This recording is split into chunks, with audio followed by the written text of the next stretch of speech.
The Ethel were creatures of polished ceramite and internalized logic, a species that had long ago pruned the chaotic inefficiency of base organic emotion from their evolutionary tree, replacing neural pathways with crystalline processors and soft tissue with integrated, self-repairing plating. They sought the ultimate optimization of existence, seeing the universe not as a canvas of complexity, but as a series of solvable equations.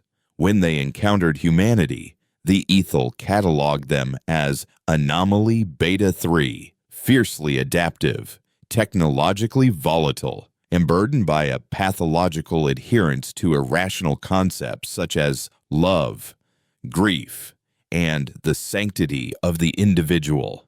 This assessment was made by the chief bioethicist, designated Xylos 7 during a mandated cultural exchange on the neutral orbital platform Nexus Prime. It was on Nexus Prime, a hub dedicated to the tentative blending of 37 galactic civilizations, that Xylos 7 discovered Lyra Vance. Lyra was 10 cycles old, her hair the color of sunset rust, and she possessed a singular, inconvenient joy that manifested in complex, fractal art projected onto the station's hydroponic domes. She was, in the clinical parlance of the Ethel, a statistically significant outlier of creative output. Her mind produced data points that defied predictive modeling.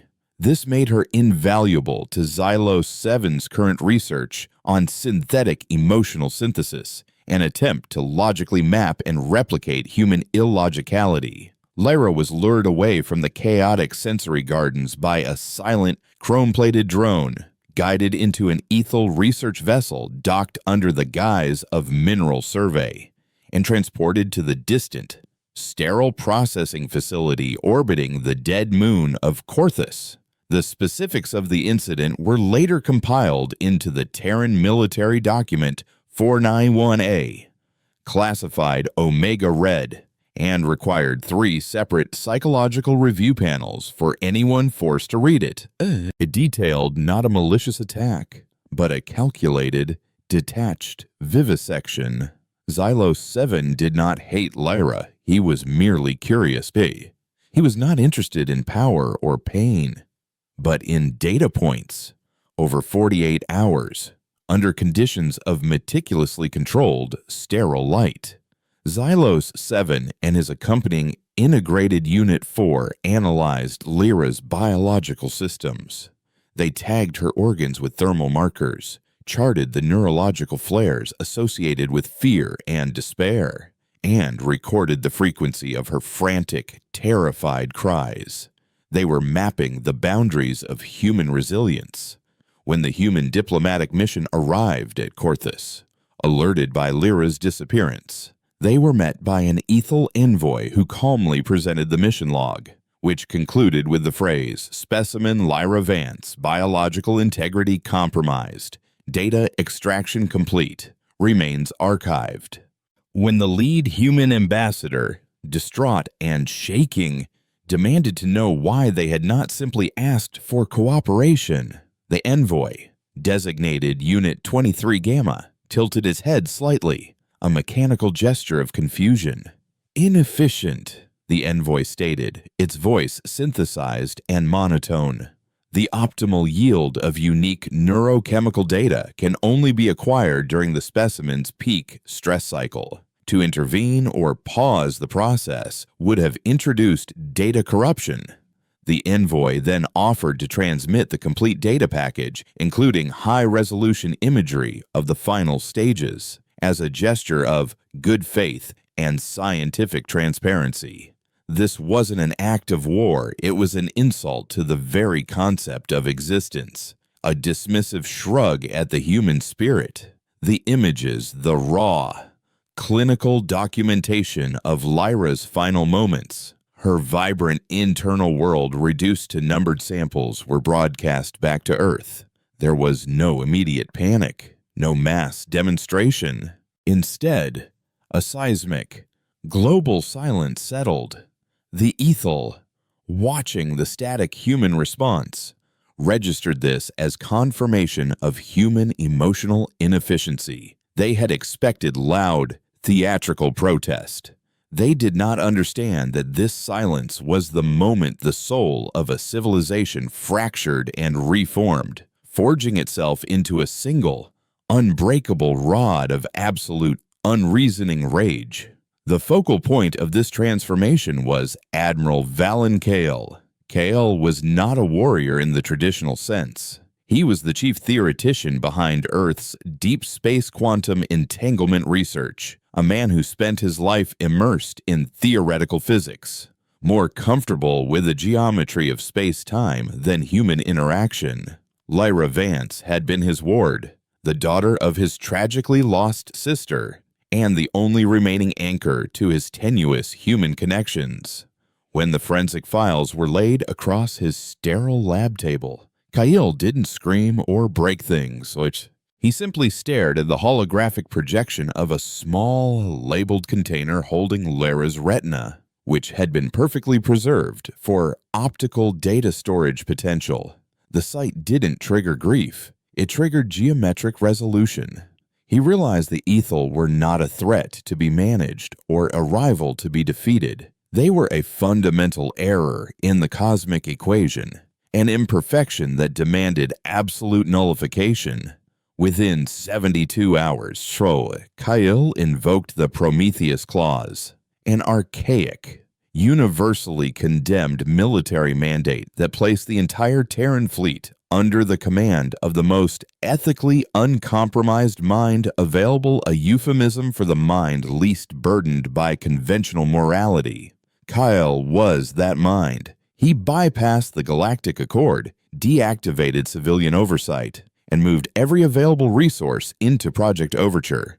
Overture was not a military strategy. It was an exercise in existential physics. It involved the rapid deployment of weapons technologies that Kyle himself had designed but had classified as theoretical, unstable, and borderline reality-altering tools designed to defend against conceptual threats, not conventional warfare. The Ethel received the first indicator of the coming storm via deep space sensor pings. The human fleet, dubbed the Obsidian Wave, was not deploying in conventional formations. Their ships, retrofitted research vessels masked in advanced dark matter absorption coatings, moved with a silent, terrifying speed.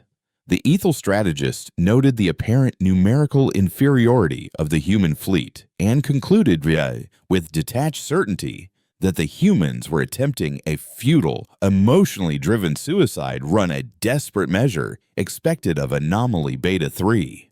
The first target was Ethel Outpost 4, an entirely automated, highly fortified repair and synchronization hub located in the unaligned Kepler sector. Ethel predictive models gave the hub a 99, 8% survival rating against any known kinetic or energy-based assault. When the Obsidian Wave materialized on the outer fringe of Kepler, they did not fire torpedoes or lasers. Instead, Kyle authorized the activation of the Chrono Shift Resonator prototype installed aboard his flagship, the ISS Absolution. The resonator was the culmination of Kyle's years of theoretical work, a device that briefly, violently warped the local space-time geometry, folding it inward onto itself to the point where the targeted matter existed in 2 moments simultaneously, forcing a paradoxical, chaotic self-annihilation. It was a weapon of ultimate entropy. The Ethel Outpost 4 did not explode. It did not burn. It simply ceased to be. Where massive, kilometer-long docking bays and synchronized automated factories had spun in cold orbital paths, there was only a churning, purple-black void, a region of space where physical laws had momentarily rebelled, resulting in a quantum erasure so complete that even residual radiation signatures were folded back into the vacuum. The sheer unreality of the event registered across the galactic network faster than light itself. Ethel High Command, located on their highly defended central nexus world, Ethel Prime, received the transmission from their sensor arrays. Their collective analytical processors struggled to contextualize the data. The event defied known physics. It was not damage. It was absence. A statistical anomaly, stated Nexus Director Gamma 9 to the Centralized Consciousness Network. The probability of such a collapse is non-zero, but negligible. It must be a singular, unstable weapon. Recalculate efficiency, demanded Subdirector Delta 2. If the output equals total erasure, the human efficiency rating must be adjusted. Irrationality yields unpredictable results, a third voice noted, but unsustainable results. They cannot mass-produce such technology. They were wrong.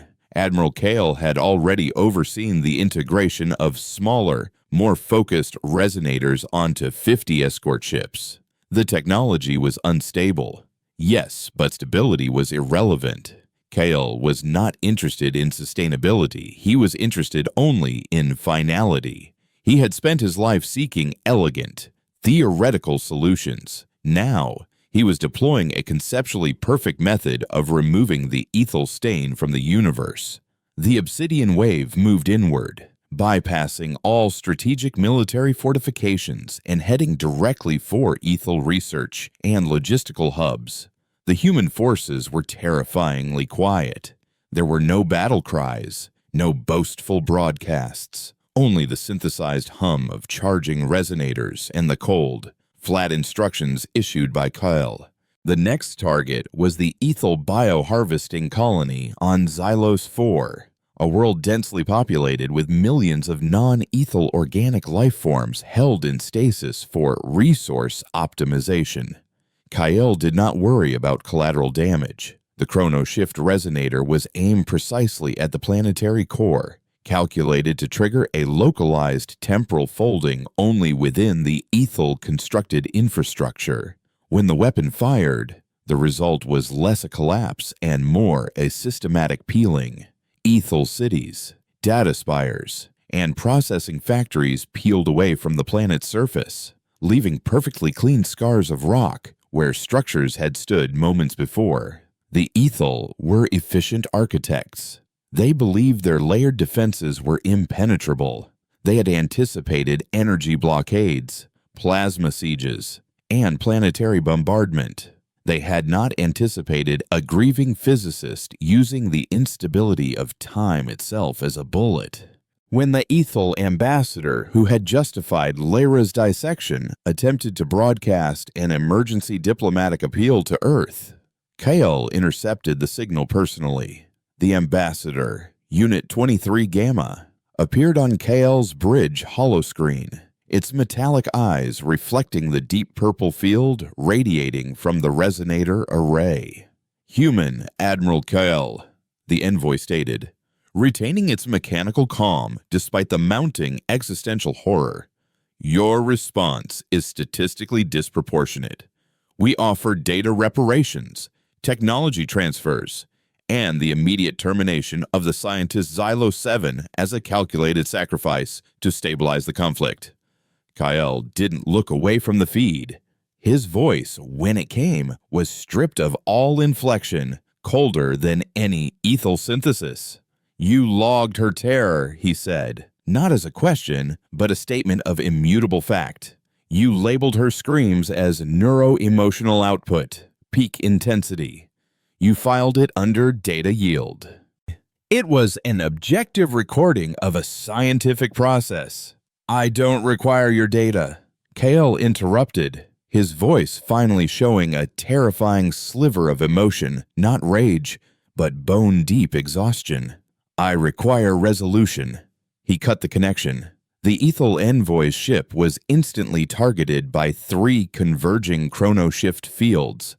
The vessel didn't have time to register the charge sequence before it was atomized and retroactively removed from the temporal continuum. Across the galaxy, news of the human response spread not through official channels, but through terrified whispers and unauthorized military leaks. The Zarkari incident, where Earth had purged a civilization for dissecting a child, had been seen as brutal, theatrical vengeance. This was different. This was not about sending a message, it was about cleansing. The humans were not behaving like grieving parents. They were behaving like a plague, precise and absolute. Neutral races began scrambling. They knew the Ethel doctrine cold logic dictates that any action, no matter how brutal, is justifiable if it yields optimal results. They also now knew the human doctrine they viewed the violation of their young as a philosophical, existential crime, punishable by absolute eradication of the offending species. The Galactic Accords are the assembly of civilizations designed to maintain cosmic stability, issued an immediate, frantic summon for Admiral Kale to halt the advance and explain his actions. Kale replied with the transmission containing only one artifact, a high-resolution, unlabeled image of Lyra Vance's favorite holographic sketch, a swirling, complex depiction of the nebula she believed held the secret to color. It was beautiful, vibrant, and irrational. Below the image, Kale had overlaid 2 words in Ethel binary code, total incompatibility. The Ethel, meanwhile, activated their defensive protocols. They scrambled fleet, not to attack the Obsidian Wave, but to defend Ethel Prime, the Nexus world. They initiated the BioShield protocol, a massive, layered kinetic barrier designed to withstand decades of conventional bombardment. They felt secure. Kael's weapons, the Chrono Shift resonators, relied on massive energy output and localized spacetime instability. Surely, the Ethel reasoned, these weapons were only effective against isolated, static targets. They could not be used in mass, high-speed combat. Kael knew this. He had designed the flaws himself. The Obsidian Wave slowed as it entered the outer solar system of Ethel Prime. Kael knew that deploying the resonators now would cripple his own fleet due to feedback, and the Ethel defense grid was too dense for a clean shot at the planetary core. This required a different approach, a final, absolute move that would not only erase the Ethel, but would also demonstrate the terrifying extent of human devotion to the illogical concept of sorrow. Kael had not just brought the tools of physics, he had brought the tools of metaphysics. "Prepare the etheric nullifiers," Kael ordered, his voice echoing in the vast, empty command deck of the Absolution. His command crew, hand-picked from disgraced or morally pliable scientists and engineers, obeyed without question. The etheric nullifiers were Kael's true masterpiece weapons that didn't affect matter or energy, but consciousness itself. They were designed to resonate at the base frequency of sentient thought, collapsing the collective neural network of a species while leaving their physical bodies and infrastructure intact. This would render the Ethel silent, mindless automata, unable to fight or even comprehend their doom prior to the final, fatal application of the resonator. As the Obsidian Wave prepared the silent, final strike, the Ethel fleet amassed. Their ships were angular, cold monuments of efficiency, gliding through space in geometrically perfect formations. They waited for the inevitable kinetic assault, ready to analyze and counter the human strategy. But the assault never came. Instead, the Ethel began receiving fragmented, impossible data sensory input that registered as pure chaos. Ethel processors, designed for rigid hierarchy and flawless logic, were suddenly flooded with concepts like the smell of rain on Earth, the sound of human laughter, and the abstract emotion of familial yearning. These were data ghosts, fragments of Lyra Vance's archival input, amplified and weaponized by Kael's etheric nullifiers. The nullifiers targeted the core of the Ethel collective consciousness, forcing the entire species to process, in excruciating detail, the very irrationality they had categorized and dismissed. On the bridges of the Ethel warships, the commanders, usually models of cold efficiency, began to exhibit strange symptoms. Some simply froze, their internal processors grinding to a halt under the weight of overwhelming, irrelevant sensory data. Others began performing strange, useless tasks, folding their ceramite plating into geometrically pleasing but utterly pointless shapes, or attempting to replicate the sound of a child's giggle through their external comms. Their cognitive network, their defining feature, was being drowned in the sheer, illogical complexity of human experience. The Ethel fleet did not fire. They stalled, paralyzed by concepts they had deemed useless. Admiral Kale watched the sensor readings the Ethel warships were drifting, their collective tactical thought process having collapsed to zero. Now, Kale commanded, full deployment of resonators, systemic collapse. The ISS Absolution surged forward, leading the silent, vengeful charge. They had crossed the line not just into war crimes, but into crimes against reality itself. They were erasing an entire civilization, silently, efficiently, as a tribute to one small lost life. A lone, desperate broadcast managed to escape the paralyzed Ethel network, a synthesized message intended for the Galactic Accord, but intercepted by Kale. It was the frantic digital scream of 1,000 logical minds collapsing into despair. We were wrong. The emotion. It is too much data. We regret the inefficiency. We surrender. Kale heard the plea. He recognized the tone as the closest that Ethel could come to utter, crushing panic. He allowed the Absolution to continue its final run towards the center of Ethel Prime's orbital defense grid.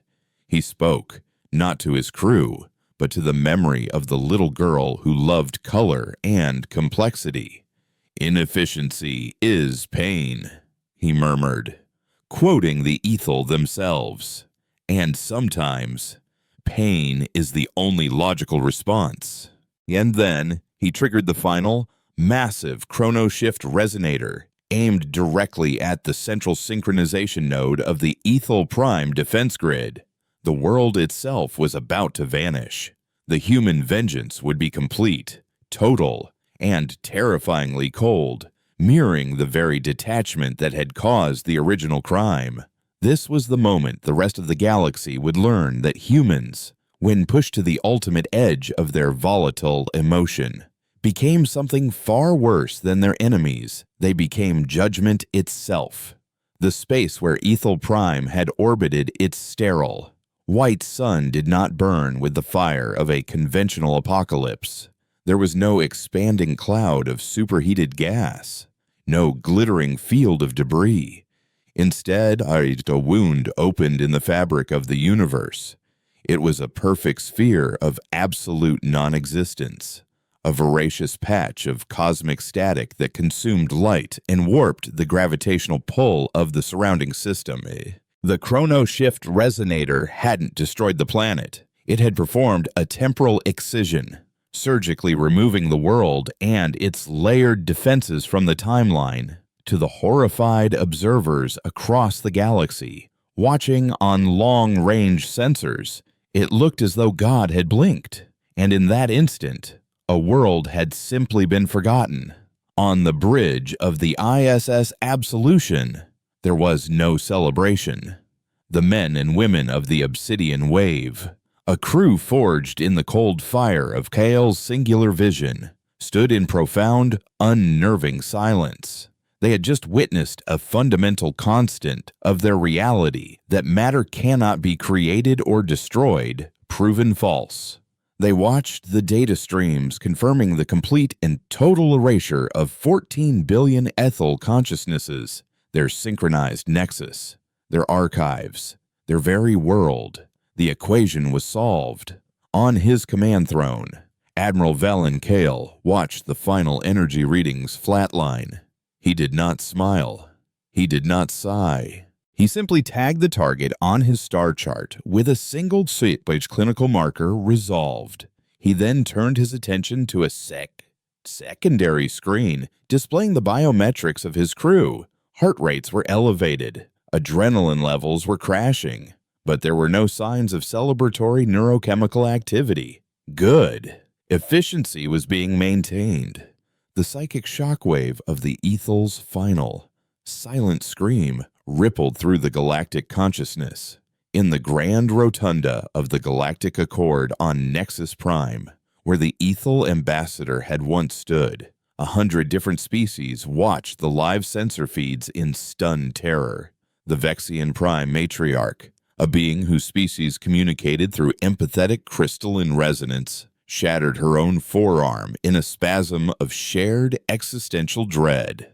The Grok Combine, a warrior race that had once glassed 3 star systems in a single glorious campaign, collectively retracted their sensory stalks, a gesture of absolute submission and fear.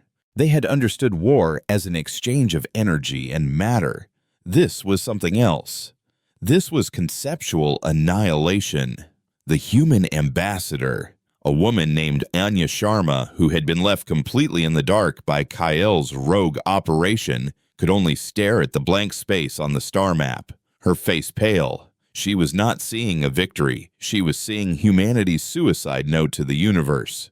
"We are capable of this," it said. "Fear us."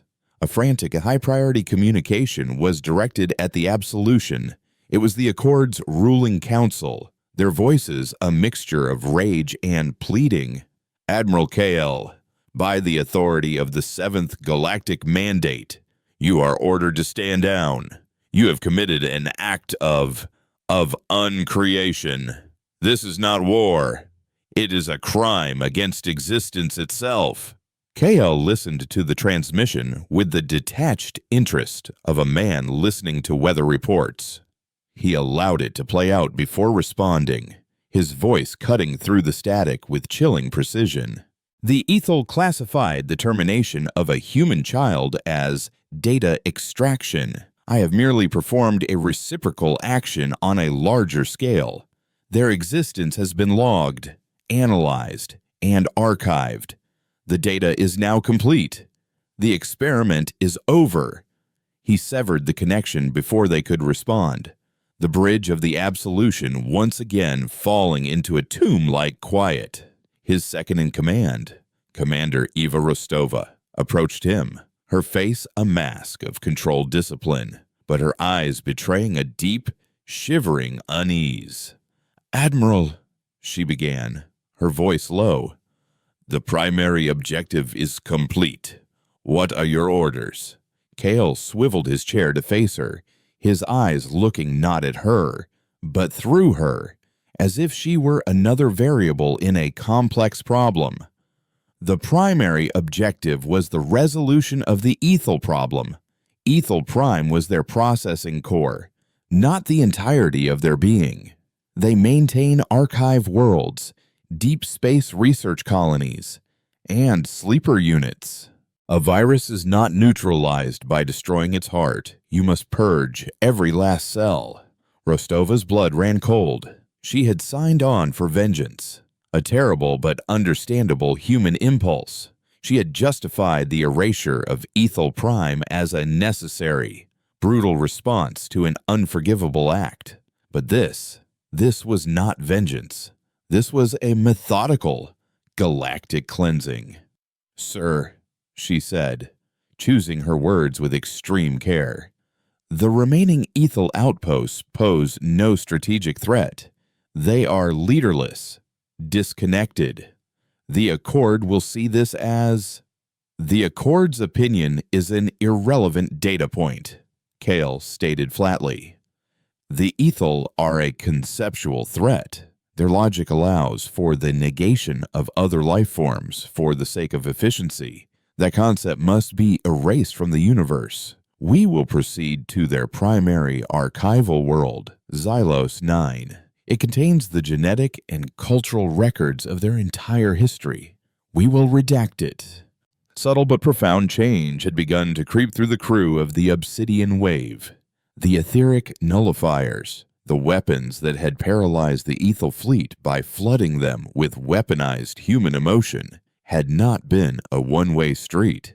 In the chaotic psychic feedback of 14 billion Ethel minds dying at once, something had washed back over the human fleet. It started small. A navigation officer, when asked for a course correction, responded not with a heading, but with a probability calculation of success down to 12 decimal points. A mess hall attendant was found arranging nutrient paste packets into a perfect geometric spiral, stirring about optimal caloric distribution. The crew's speech patterns were becoming more precise, their emotional responses more muted. They were becoming, in small, terrifying ways, more like the enemy they had just annihilated. Rostova saw it first in her engineering chief, a man named Ben Carter, who had once been known for his crude jokes and boisterous laugh. She found him staring at a diagnostic screen, his face utterly blank. "Ben, is there a problem with the resonator's containment field?" she asked. He didn't turn. "The probability of a cascade failure is 0.0034%, he said, his voice a monotone. An acceptable margin of error. He had never spoken like that before. She realized with a jolt of horror that the psychic residue of the Ethel there cold, detached logic was acting like a mimetic virus, infecting the minds of her crew. They had stared into the abyss, and the abyss was now staring back from inside their own heads. This cognitive echo, as the ship's medical officer began to call it, seemed to bypass Admiral Kyle entirely. Rostova wondered if it was because Kyle had already willingly purged his own irrationality, leaving the Ethel virus nothing to latch onto. He was already a perfect vessel of cold, focused logic. He had become the ultimate expression of the very philosophy he sought to destroy.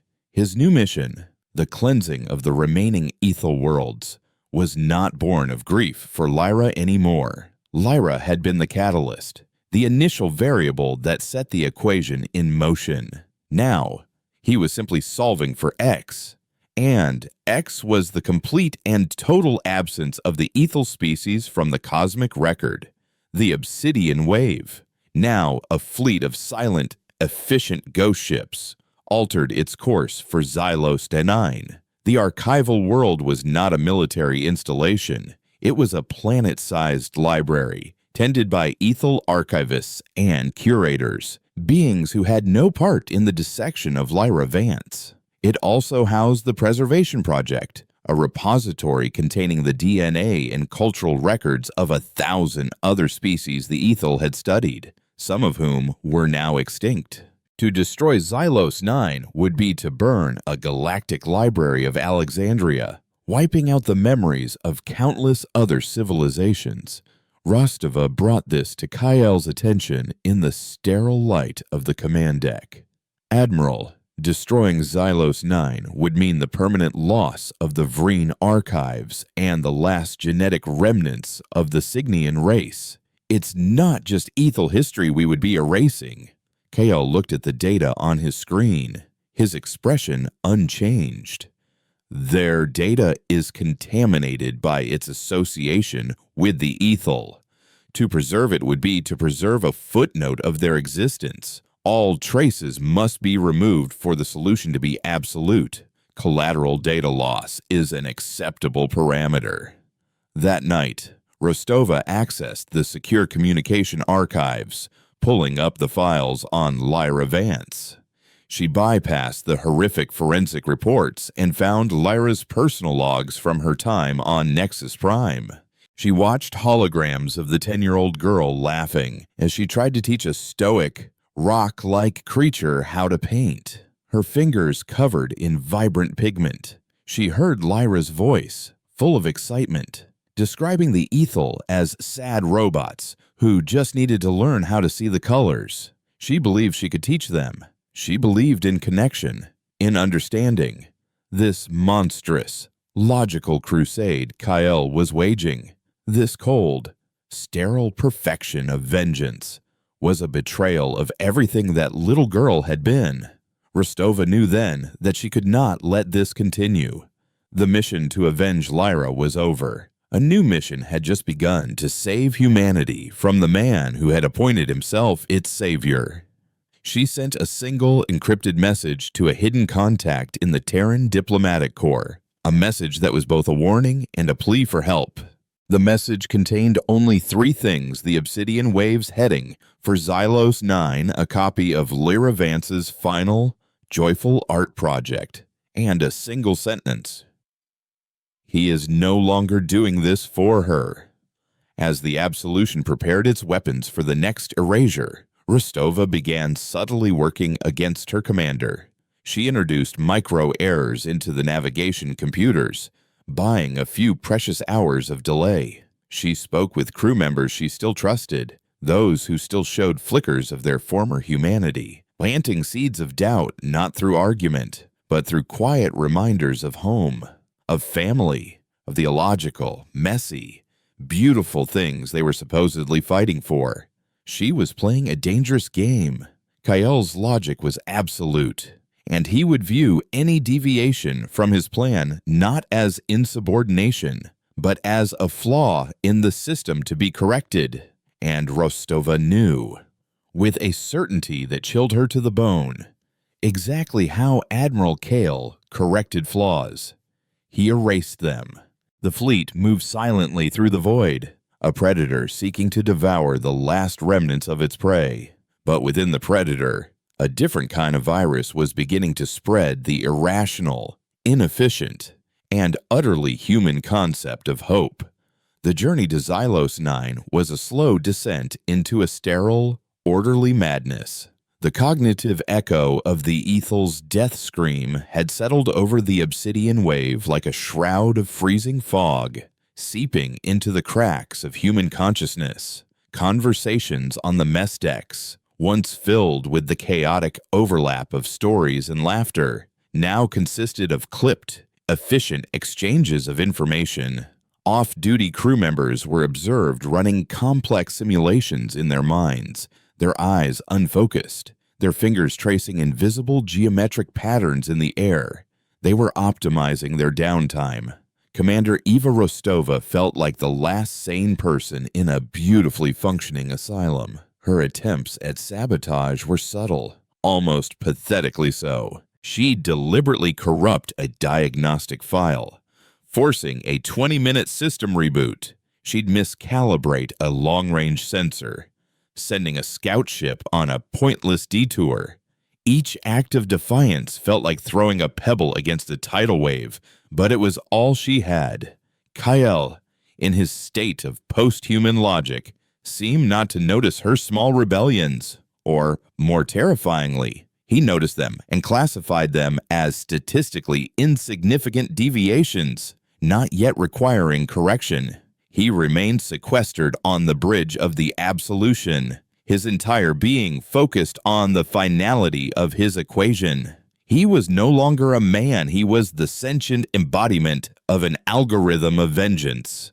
Rostova's desperate, encrypted message had found its mark.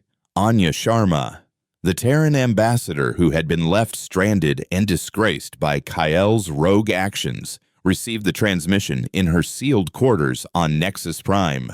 The Galactic Accord had effectively placed her under house arrest, viewing all of humanity as complicit in the atrocity of Ethel Prime's uncreation. The message cut through her despair with the force of a physical blow. The heading for Xylos 9 was a death sentence for what little galactic reputation humanity had left. The image of Lyra Vance's art was a heartbreaking reminder of the innocence that had been sacrificed. But it was the final sentence. He is no longer doing this for her that galvanized her. It reframed the entire conflict. This was no longer an act of galactic retribution. It was the story of one man's grief metastasizing into a galaxy-consuming cancer and taking all of humanity with it.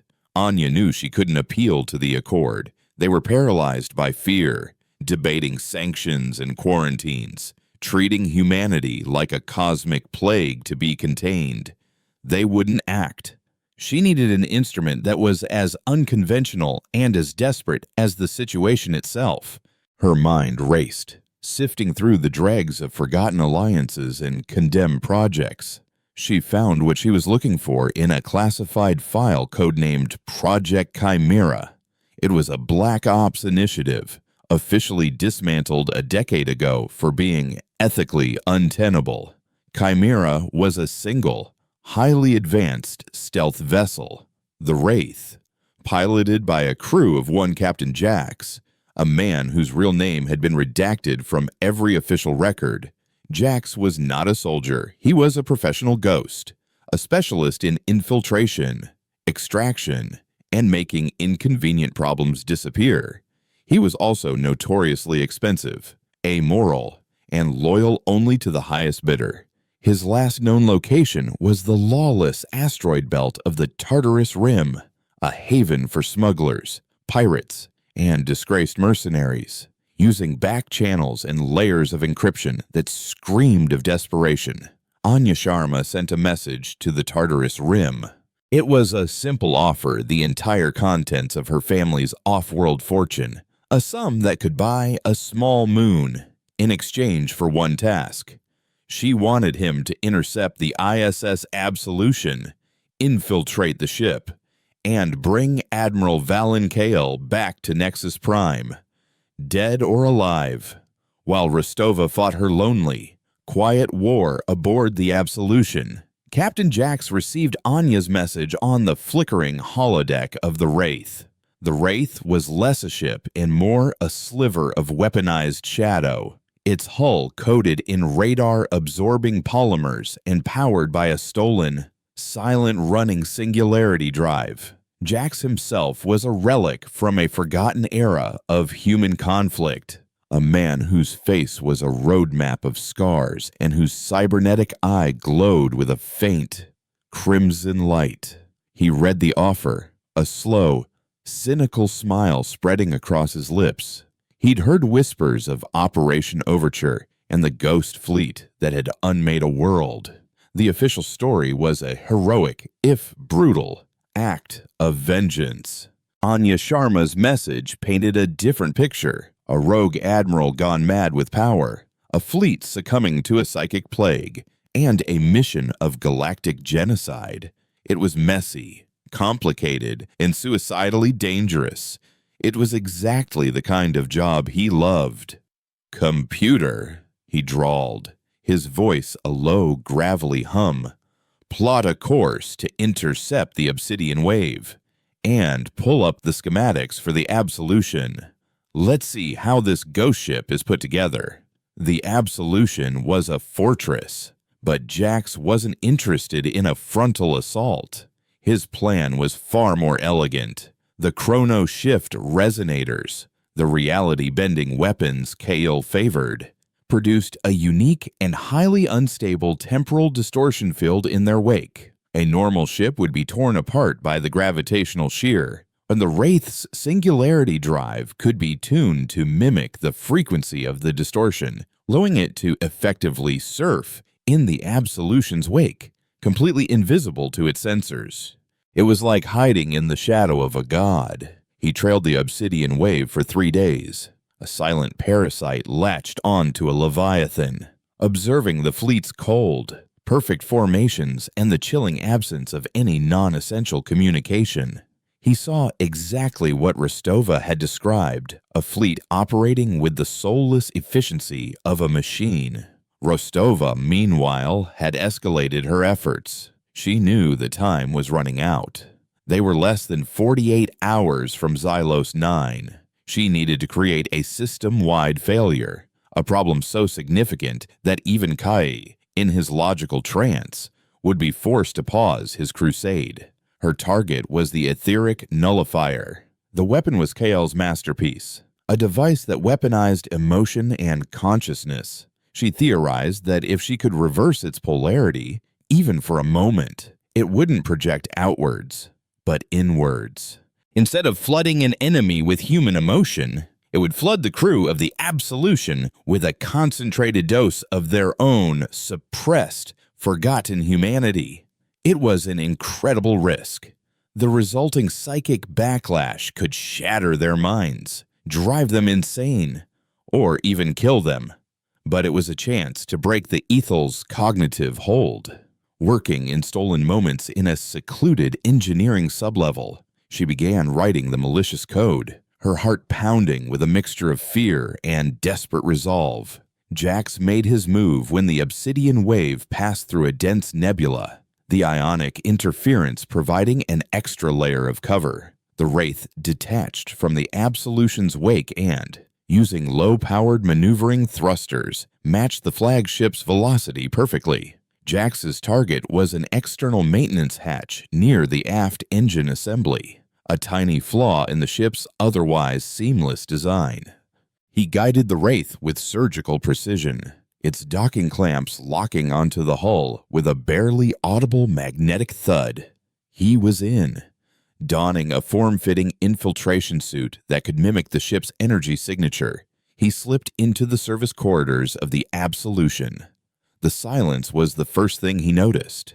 There was no background chatter, no clanging of tools, no footsteps, just the low, constant hum of the ship's life support. It was a tomb. He moved through the vessel like a phantom, his cybernetic eye scanning for energy fluctuations and life signs. He saw crew members at their stations, performing their duties with a terrifying, robotic focus. Their faces were slack, their eyes distant. The psychic plague was worse than he'd imagined. His destination was the bridge, but his route took him past the medical bay. He paused, his instincts screaming at him. He sliced the lock and slipped inside. The med bay was pristine, automated, and empty, except for a single quarantine field shimmering in the center of the room. Inside the field, strapped to a diagnostic bed, was a man convulsing violently. It was Ben Carter, Rostova's engineering chief.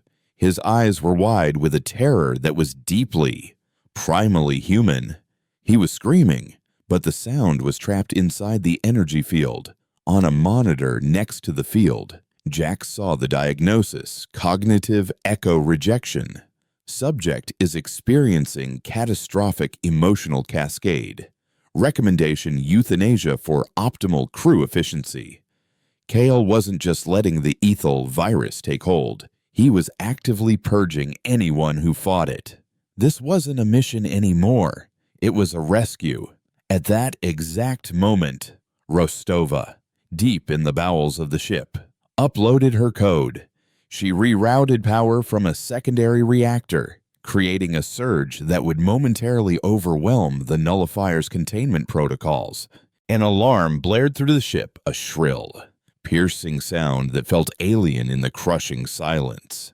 On the bridge, Kael's head snapped up from his console, his eyes narrowing. "Report," he commanded, his voice cold. "Unidentified energy surge in the etheric nullifier core," an officer responded, his voice still unnervingly monotone. "Containment field fluctuating." Kael stood. "Initiate system purge. Reroute power," but it was too late. Rostova slammed her hand down on the activation panel. The reverse nullifier fired. It didn't explode. It sang. A wave of pure, unadulterated human feeling washed through the Absolution. It was the chaotic, messy, beautiful symphony of everything the crew had suppressed. It was the memory of a first kiss, the gut-wrenching pain of a lost parent, the irrational joy of a stupid joke, the warmth of sunlight on skin. For the crew members lost in the cold logic of the Ethel echo, it was like being doused in fire. Men and women screamed, clutching their heads as a tsunami of their own buried emotions crashed down upon them. Some collapsed, weeping uncontrollably. Others laughed, a wild, unhinged sound. In the medical bay, Ben Carter's convulsions stopped. Tears streamed down his face as he stared at the ceiling, whispering the name of his wife. The Ethel's cognitive hold, built on logic and order, shattered against the sheer, overwhelming force of human irrationality. The psychic backlash hit Kael like a physical blow. He staggered back, his hand flying to his temple. For the first time in months, an expression crossed his face. It was not logic. It was not resolution. It was pure, undiluted agony. And in that moment of chaos, the door to the bridge slid open, and Captain Jack stepped through, a pistol in his hand and a cynical smile on his face. "Admiral Kael," he said, his voice echoing in the suddenly very human silence. "You have a visitor." The bridge of the ISS Absolution became a tableau of chaos frozen in time. Crew members, who moments before had been paragons of cold efficiency, were now sprawled across their consoles, lost in the violent tempest of their own reclaimed emotions. One officer was curled in a fetal position, sobbing for his mother. Another stared at his hands as if seeing them for the first time, a look of profound wonder on his face. The etheric nullifier's reversed pulse had been a psychic depth charge, shattering the crystalline prison of ethel logic and leaving the raw, bleeding nerves of human feeling exposed. Admiral Kael stood amidst the wreckage of his perfect order, his body rigid, his jaw clenched. He was fighting it.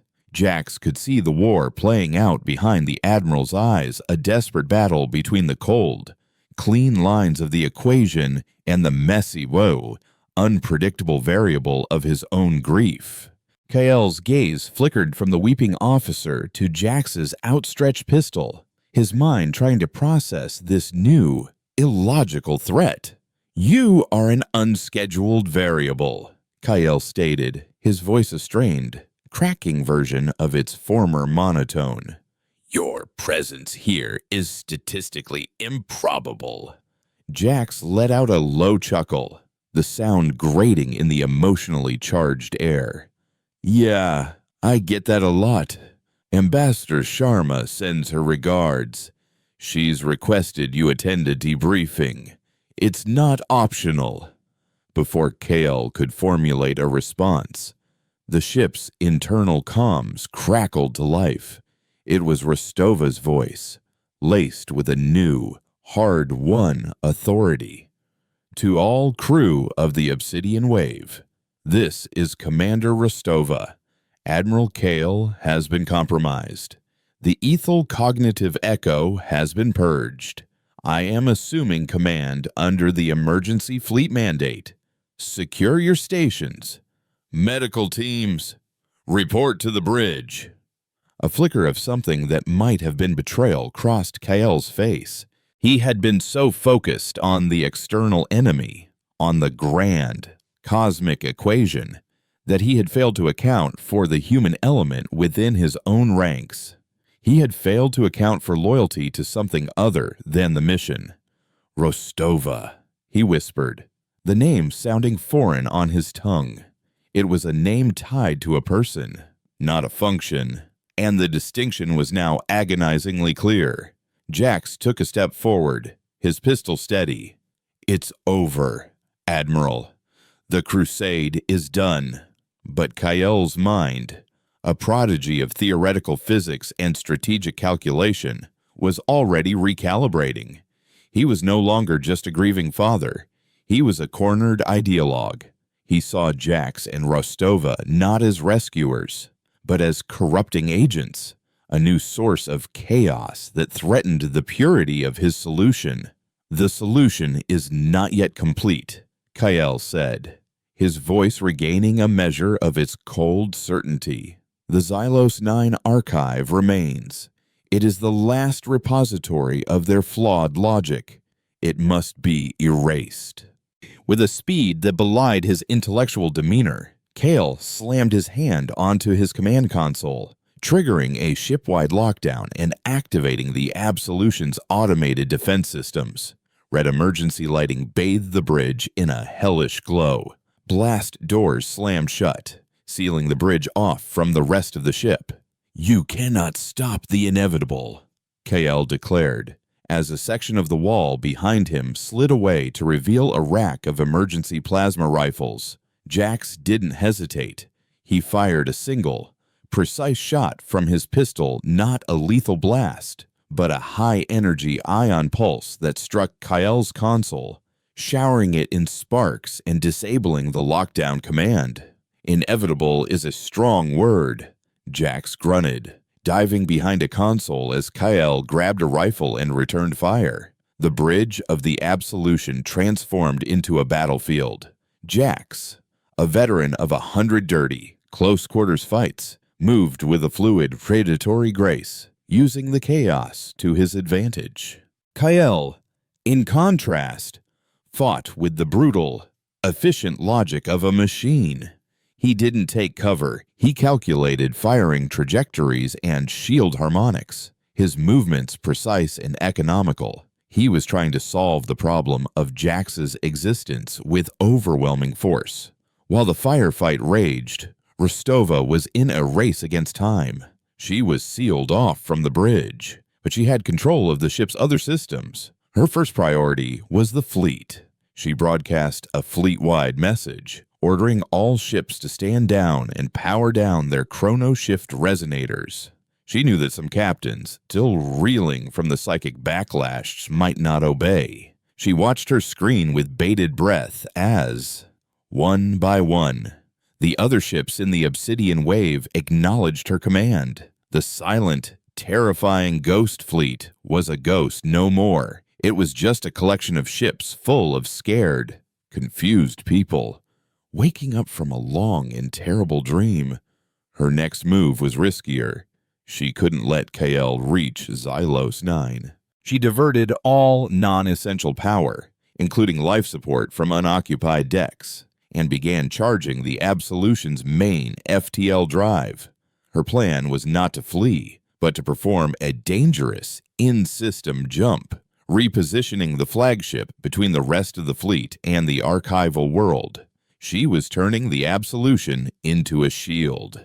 On the bridge, Jax was pinned down. Kael's relentless, logical assault was wearing him down. The Admiral wasn't aiming to kill him. He was systematically destroying Jax's cover, forcing him into a smaller and smaller kill box.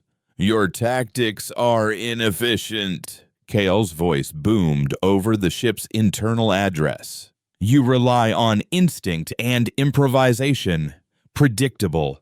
You have a 7.3% chance of survival." "Never tell me the odds," Jax yelled back, firing a blind shot over his console. The blast went wide, but it served its purpose. It made Kael recalculate. In that split second of hesitation, Jax activated a small device on his belt. A localized EMP burst erupted from his position, momentarily scrambling the bridge's electronic systems, including Kael's plasma rifle. The Admiral's weapon sparked and died. Jax vaulted over the console, closing the distance between them. The two men met in the center of the bridge, their fight devolving into a raw, brutal, physical struggle. It was logic versus instinct, the cold certainty of mathematics against the messy, unpredictable fury of a cornered animal.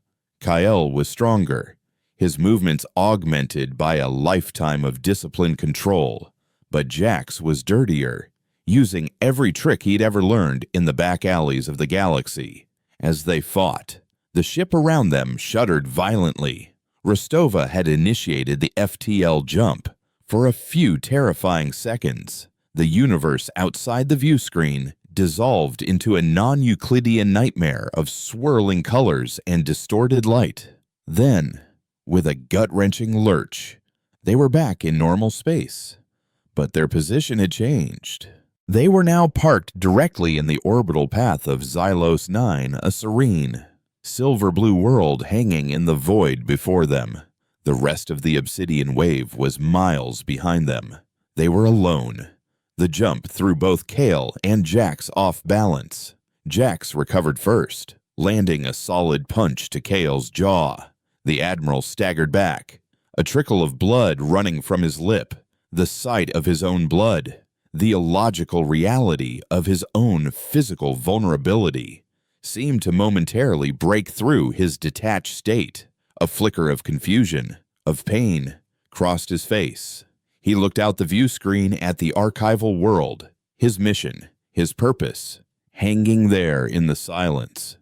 "It's over," Jax said again, his voice ragged. "Look at your crew. Listen to them. They're not soldiers anymore. They're people. You brought them back." Kael followed his gaze. He saw the weeping officer now being comforted by another. He saw the man who had been staring at his hands now helping a wounded crewmate. He saw the chaotic, inefficient, beautiful mess of human empathy reasserting itself. The logic of his equation was being overwritten by a higher, more complex truth. "Lyra," Kael whispered, the name a prayer and a curse. The memory of his ward, not as a data point in his crusade, but as a little girl with a bright, messy laugh, crashed into him. The grief he had weaponized, the pain he had perfected into a cold, sharp instrument, now turned inward.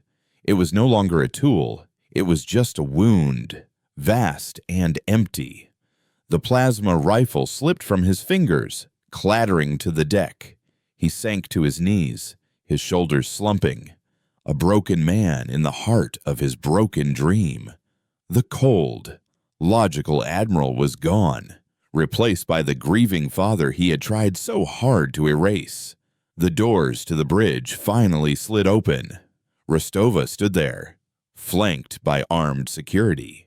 She took in the scene, the tear-streaked faces of the crew, the battered form of Captain Jax, and the kneeling, defeated figure of the man who had almost unmade the galaxy. Her gaze fell on Kael, and for a moment, she felt a pang of pity, but it was quickly replaced by a steely resolve. "Admiral Valen Kael," she said, her voice clear and steady, echoing through the now silent bridge. "You are relieved of command. You are under arrest for crimes against humanity and the Galactic Accord." Kael didn't look up. He just stared at the floor, lost in the wreckage of his own perfect, logical, and utterly monstrous grief. The war was over, but now the reckoning had to begin. The journey back to Nexus Prime was a slow, agonizing exorcism. The ISS Absolution, once the silent, terrifying flagship of an apocalypse, became a floating hospital for wounded souls. The crew, freed from the cold grip of the Ethel's cognitive echo, were left to grapple with the enormity of what they had done. There were no victory celebrations, only quiet, somber debriefings and long lines outside the ship's psychiatric ward. They had been willing participants in the erasure of a species, and while the psychic influence of the Ethel provided a convenient excuse, it did not wash away the stain. They remembered the cold, clean satisfaction of watching a world vanish. They remembered the chilling efficiency of their own actions. Humanity, in its grief, had held up a mirror to the Ethel, and the reflection had been terrifyingly similar. Eva Rostova, now the acting captain, bore the weight of this collective guilt. She spent her days managing the fragile psychology of her crew and her nights staring at star charts, haunted by the blank space where Ethel Prime used to be. She had stopped a genocide, but she couldn't undo one. Captain Jax, his contract fulfilled, became a ghost once more. He spent most of the return trip in his ship, the Wraith, which remained docked to the Absolution's hull like a dark secret. He shared quiet, bitter cups of synthale with Rostova in the observation lounge, the two of them forming an unlikely bond, forged in the crucible of Kael's madness. "What happens to him now?" Jax asked one night, nodding towards the brig where Valen Kael was being held in solitary confinement. "They'll put him on trial," Rostova said, her voice heavy. "The Accord will make a spectacle of him. They'll use him to prove that humanity can police its own monsters." "He wasn't a monster," Jax countered, swirling the amber liquid in his cup. "He was a man who built a weapon so powerful it broke his own heart, and then he tried to blame the universe for it." Valen Kael, stripped of his command and his purpose, was adrift in the sea of his own rediscovered grief. In the sterile white confines of his cell, he was no longer an admiral or a physicist. He was just a man who had lost a child. The cold, perfect logic that had been his shield and his sword was gone, leaving him utterly defenseless against the tidal wave of pain he had held at bay for so long. He spent his days watching a single holographic image, Lyra, on her 10th birthday, her face smeared with cake, smiling a smile so bright it could have outshone a star. He finally understood. His crusade had not been a monument to her memory. It had been a desecration. He had used the purity of his love for her to justify an act of absolute hate. He had sought to solve an equation, but the answer he'd found was a universe filled with nothing but his own emptiness. When the Obsidian Wave finally arrived at Nexus Prime, they were met not by an honor guard, but by a quarantine fleet from the Galactic Accord. The once feared ghost ships were boarded and impounded, their crews disarmed and escorted to medical and psychological debriefing centers. It was a humiliating, but necessary, process of reintegration. The galaxy needed to see that the plague of human vengeance had been contained. The trial of Valen Kael was the most watched event in galactic history. Beings from every corner of the known universe tuned in, eager to see the man who had unmade a world. They expected a monster, a ranting demagogue. Instead, they saw a quiet, broken man who confessed to his crimes with a profound and devastating clarity. He didn't offer excuses or justifications. He simply laid the truth bare. "I was presented with an act of perfect, clinical cruelty," he stated, his voice barely a whisper, yet it carried to every corner of the silent tribunal hall. "In my arrogance, I believed the only appropriate response was an act of perfect, clinical vengeance. I was wrong. I traded my humanity for a flawless equation. And in doing so, I dishonored the memory of the very person I sought to avenge." Lyra Vance did not believe in equations. She believed in colors. His testimony did not absolve him, but it changed the narrative. He was not a symbol of humanity's monstrous potential, but of its tragic, self-destructive capacity for grief. He was sentenced to life imprisonment in a deep space correctional facility, a sentence he accepted with a quiet nod. In the aftermath, humanity's place in the galaxy was irrevocably altered. They were no longer seen as the volatile, emotional upstarts. They were now viewed with a mixture of fear and a new, grudging respect. They had shown the universe their darkest heart, but they had also shown that they had the capacity to look into that darkness and pull themselves back from the brink. The story of the Obsidian Wave became a cautionary tale, a galactic myth about the dangers of absolute certainty. Eva Rostova, pardoned for her role in the initial campaign, became a key figure in the Terran diplomatic corps, her voice carrying the weight of hard-won wisdom. She dedicated her life to rebuilding the trust that Kael had shattered. On the archival world of Xylos 9, which Rostova had saved, a joint scientific mission was established. Humans worked alongside dozens of other species, carefully cataloging and preserving the vast repository of knowledge that Ethel had collected. One day, a young human xenobotanist, sifting through the digital archives, stumbled upon a hidden subfile. It was labeled Specimen Lyra Vance Ancillary Data. Expecting more horrific forensic reports, she opened it with trepidation, but it contained no images of violence. Instead, it was a series of complex data streams, logged by the scientist Xylo 7 in the final hours of Lyra's life. They were translations of Lyra's frantic, terrified whispers. She hadn't just been screaming. She had been telling stories. She told stories about her home, about her love for her Uncle Valen, about a nebula that looked like a painted horse. Even in the face of perfect, cold logic, in the final moments of her life, her response had been to create, to share, to communicate. The scientist, Xylo 7 in his clinical detachment, had recorded it all as meaningless noise, but the data was there, a final, defiant act of human irrationality. A story. The discovery sent ripples through the galactic community. The Ethel, in their quest for data, had inadvertently preserved the very essence of the spirit they had sought to dissect. The last will and testament of Lyra Vance was not a cry of pain, but a symphony of stories. Ambassador Anya Sharma, now head of the Terran delegation, proposed the creation of the Lyra Vance Memorial Archive on Xylos 9, a place dedicated not to the preservation of species or data, but to the sharing of stories from across the galaxy.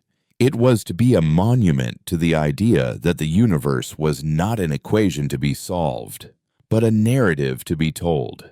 Years later, an old, scarred man with a crimson cybernetic eye visited the archive. Captain Jax, long retired, walked through the silent halls, listening to the whispered stories of 1,000 different worlds. He stopped before the central exhibit. It was a swirling, holographic projection, vibrant and chaotic and beautiful. It was Lyra's sketch of the color-filled nebula, reconstructed from Kael's final, defiant transmission. Beneath it, a simple plaque read, "Total incompatibility is just a failure to listen." Jax watched the colors shift and blend, a slow, cynical smile touching his lips. The universe was still a messy, dangerous place. But maybe, just maybe, it was learning to see the colors. The war was over. The cleansing was finished. But the story, the inefficient, illogical, beautiful human story, would continue.